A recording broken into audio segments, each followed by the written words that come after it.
Hello and welcome to Tim's Domain. What an episode. I want to give you my review for Yugioh Vrains episode 1, and I want to be as detailed as possible. So this isn't going to be just a this is what happened, this is what happened. I'm not going to just pretty much recap the episode, as I see many reviews for other series which I cover as well.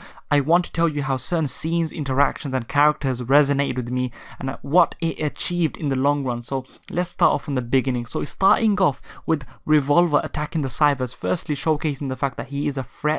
He is someone to be taken seriously, and of course that is very simple, as he is the leader of the Knights of Hanoi. And whilst attacking the Cybers, you see these other AIs trapped. How are they trapped? Is it through other means, or is it actually through a speed duel? So that is something that you have to think about, or speed duel, or just a duel in general. And you see Ignis, who was the mysterious life form, he is free, and he does make a remark saying that he is lucky that he's hated. But it makes me wonder, why is he hated? And let me tell you why I think this. What Ignis does is he takes the Cybers, hides it within himself, and tries to escape by severing the network. And he knows very well that he can't return back to the Cybers. However, the signature monster for Revolver goes and attacks him, and he legitly shreds his body apart with only his eye falling apart. So Ignis, being the very hated soul, a very hated being amongst his peers, I assume he's like the reject from what very little snippets of dialogue that we had. He makes a heroic sacrifice, and this is what makes me interested. Why would someone so hated make a heroic sacrifice? Is he trying to get the attention? Is he trying to be somewhat relevant, meaningful and helpful to the situation? Has he always been overlooked by his people? I hope that we revisit this later on. And as I said, the shredding of his body was brutal and it was very eye-catching, and even without context I appreciate him for his sacrifice, even though I shouldn't, because I know nothing about him. I really don't know anything about him. We move on 5 years later, and then we see the scanning of different locations through a digital point of view. We assume it to be Ignis, and I'm sure you all know that was Ignis, as he is searching for something, because we know he's on the loose, he's out there, because he did survive. And Revolver, before he survived, before he escaped, Revolver did say, we need to find Ignis, he has the Cyber. So we know how important this AI, this mysterious life form Ignis, is to the whole franchise as of this moment right now. And we see a 5-year time skip where after the digital scan, it pans in on Playmaker versus a Knight of Hanoi, and Playmaker attacks with Link Slayer, but there's no indication or graphic for life points lost. So I will tell you exactly why. That's very important, and that's very smart. But he announces himself and says, I am Playmaker. Boom, moves on to the intro. I'm not gonna give my thoughts on the intro. I think it's just a fantastic intro. I can maybe give another video if you really want my thoughts regarding my breakdown of how I felt for the intro and the outro, but that's a video for, that's another video if you guys want it. Starting off, we see a brief soundtrack and Yusaku in his childlike form, but he's dreaming, and the way he interacts with this character Naoki was just, it said a lot without needing to say a lot. Yusaku is very lazy, he's very laid back, he's playing dumb, he's very anonymous, he's trying his best to be anonymous, and he wants to keep his head down, and metaphorically and literally his head was down as he was tired. And Naoki, being the brash, it's like that kid who comes in with, let's say, I don't know, he starts bragging about his clothes, and next thing you know, actually he doesn't have the most expensive and the best clothes. Or is someone who brags about the bronze medal or the participation award when they know very well that they're not even good. No, someone who brags about the participation award where they very well know that they're not good enough to even get a medal. And he says this because in order to go into Link Vrains, you need to be a charisma duelist, or your duel skills need to be top of the range. And we know that Yusaku is Playmaker, so this is a subconscious way to tell us this Yusaku guy is a fantastic duelist. And this contrasts with Naoki saying, oh, you don't know how to do it, or you have the old version of the duel disc. And the way Yusaku shuts down Naoki with analysis was just pure. It was just epic, and it gives a prelude to his character, a prelude to Yusaku and how he approaches things. The way he said, look, there's 3 reasons why you are not a good duelist, 3 reasons why you're pretty much an idiot, and essentially he's too materialistic. And just the analysis itself was something well beyond the age of what Yusaku is. Remember, he's just a 16-year-old kid, but at the same time he is a 16-year-old pro hacker.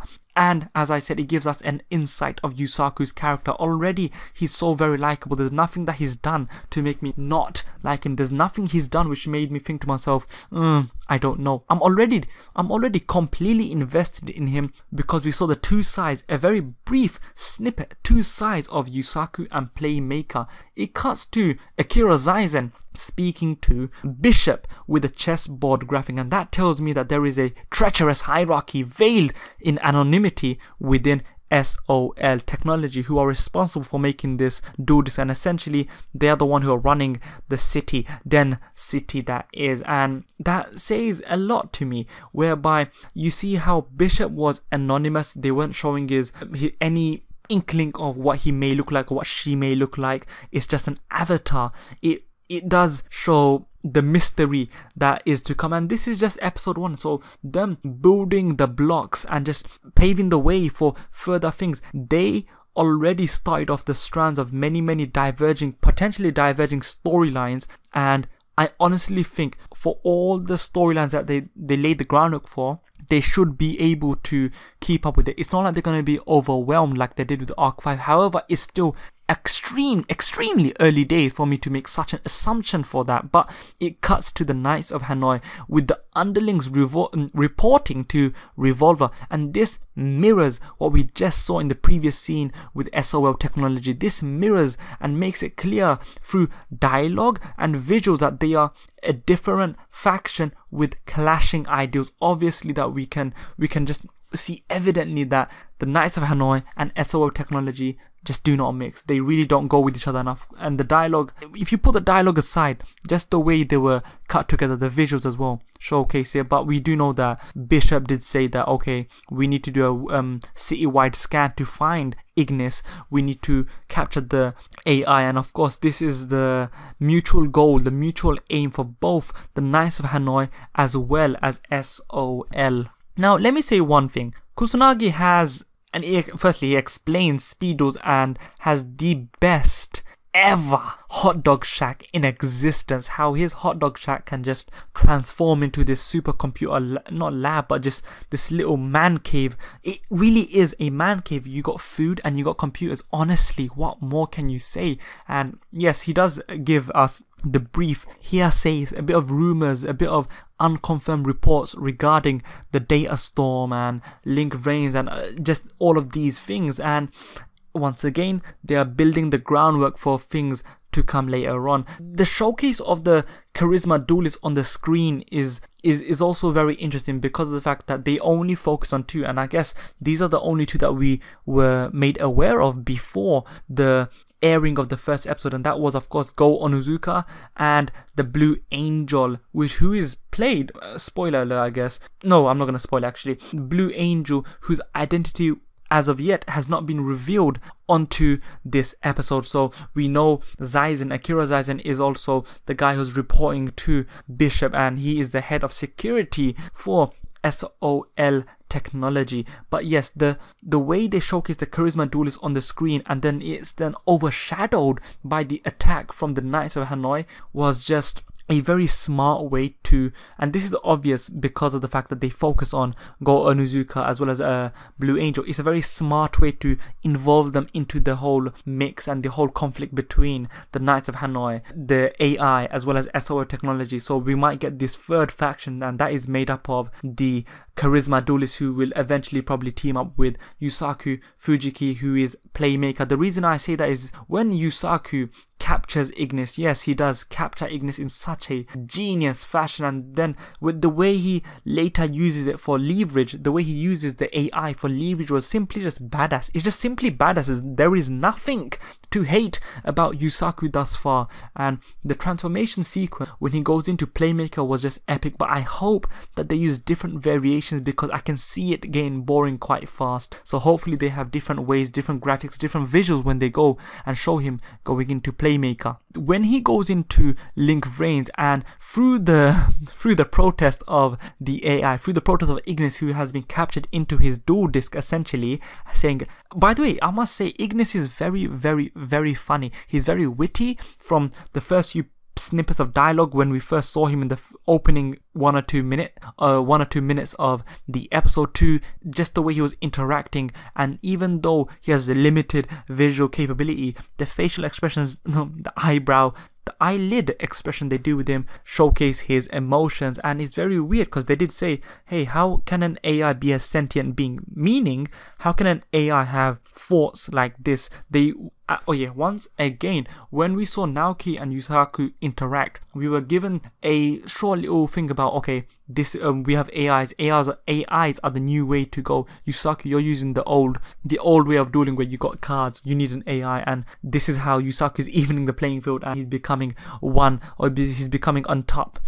Not on top, how do I say this? He is catching up to the latest technology, and he's actually probably exceeding it with this AI, with Ignis at the helm, with inside the dual disc. So I really do like the way they kind of built that up, and just to make it work. And as I said, the humor was just fantastic. Now we know that this is probably the first time Playmaker has made a visual appearance to the public, and this is very, very important because firstly, Playmaker saves the day by saving Blue Angel from the Knights of Hanoi, from Crackling Dragon's assault. Now let me pause you right there. Crackling Dragon is the monster for the Knights of Hanoi. The Knights of Hanoi, that specific Knight of Hanoi, he was riding on that dragon, and this was brutal. I did not expect this, but he was blazing the fire and he was erasing the people from Yugioh Vrains. I'm assuming if they're attacked fatally, they are reverted back and they're transported back to the real world.